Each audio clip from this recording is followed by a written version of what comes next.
A águia e a raposa. Uma águia e uma raposa ficaram amigas e decidiram morar perto uma da outra, supondo que dessa forma fortaleceriam a amizade. A águia voou sobre uma árvore muito alta e lá fez seu ninho. A raposa foi para uma moita ao pé da árvore e lá deu cria.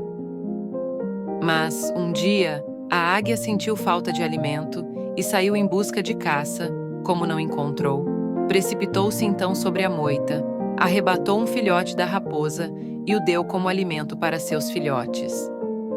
Quando a raposa voltou, percebeu o que havia acontecido e ficou muito triste.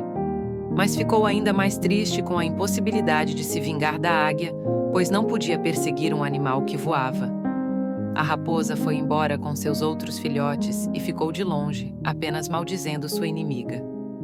Um dia, porém, alguns pastores mataram uma cabra para assar.